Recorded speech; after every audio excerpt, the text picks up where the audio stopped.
Hello दोस्तों, कैसे आप सभी। आशा करते हैं आप सभी ठीक होंगे। आपका फिर से एक बार स्वागत है जिस्म फैक्ट टीवी पर। और आज हम बात करेंगे दुनिया में फिर से जो वर्ल्ड वार आएगा या वर्ल्ड वार की शुरुआत हो चुकी है।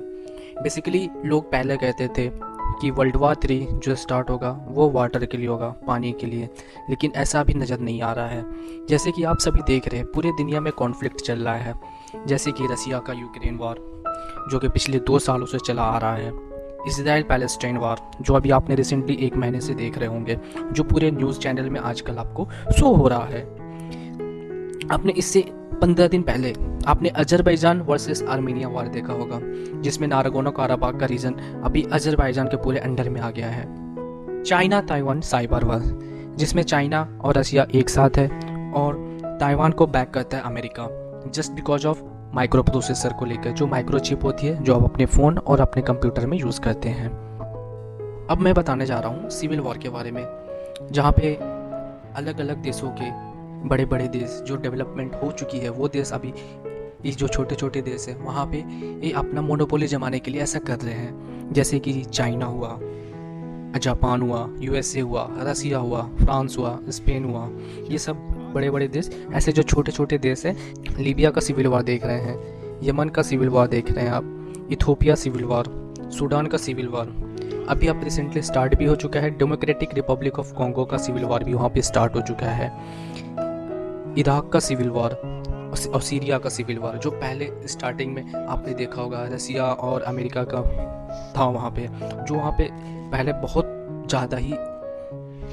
ज़्यादा ही गंदा हुआ था, लेकिन अब जाके थोड़ा थोड़ा नॉर्मल हो रहा है, लेकिन अभी भी इतना नॉर्मल नहीं हुआ है। और वहाँ जिस देश में ऐसा होता है वो कंट्री 50 साल पीछे चली जाती है अगर वॉर हो जाता है तो।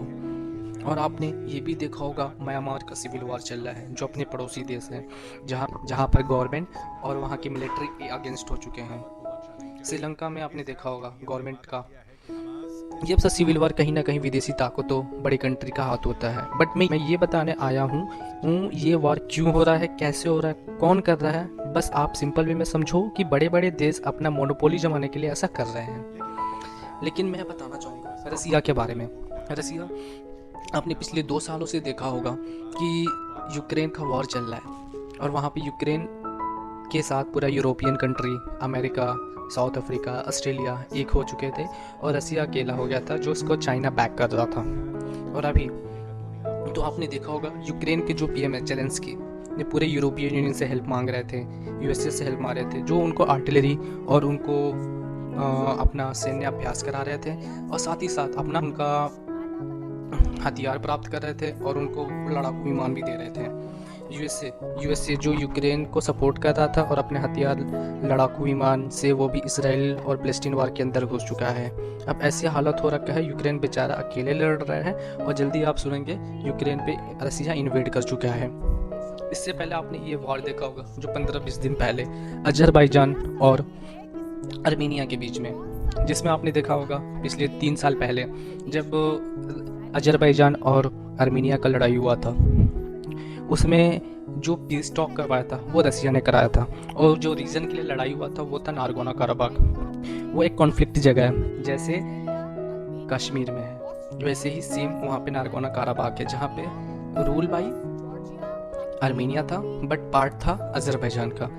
अब वो पार्ट पूरा अजरबैजान का हो चुका है। रसिया जो मध्यस्थता करने आया था वहाँ से अपनी पीस जो कम्युनिटी भेजी थी वो वहाँ से हटा लिया और अजरबैजान वहाँ पे अब रूल कर रहा है और पूरा आर्मेनिया इनको वहाँ से हटा दिया है। फ्रंटों की बात करें तो रूस और यूक्रेन के बीच पहले से ही जंग चल रही है। इजरायल और ईरान का युद्ध कभी भी छिड़ सकता है। ईरान अपने साथ कई और मुस्लिम मुल्कों को इजरायल के खिलाफ खड़ा कर सकता है। लीबिया में भी इजरायल के खिलाफ गुस्से को लेकर विरोध प्रदर्शन और बवाल हो रहा है। चीन और ताइवान के बीच आए दिन जंग की आहट सुनाई देती है। तीसरा war front Kim Jong Un ने दक्षिण कोरिया के खिलाफ खोल रखा है। अफ्रीका के देश नाइजर में फ्रांस के खिलाफ बगावत भड़की हुई है। भविष्य में पोलैंड और बेलारूस के युद्ध से भी इनकार नहीं किया जा सकता है। रूस और फिनलैंड के बीच भी बॉर्डर पर तनाव बरकरार है। आर्मेनिया और अजरबैजान के बीच गोलीबारी जारी है। चीन और ताइवान में भी तनातनी लगातार जारी है। नॉर्थ कोरिया साउथ कोरिया के बीच युद्ध के मोर्चे सज रहे हैं। तो साथ ही साथ मैं अब ये कहना चाहूँगा कि आगे ऐसा ना हो और भविष्य में वर्ल्ड वॉर 3 से इस देश को बचाया जाए।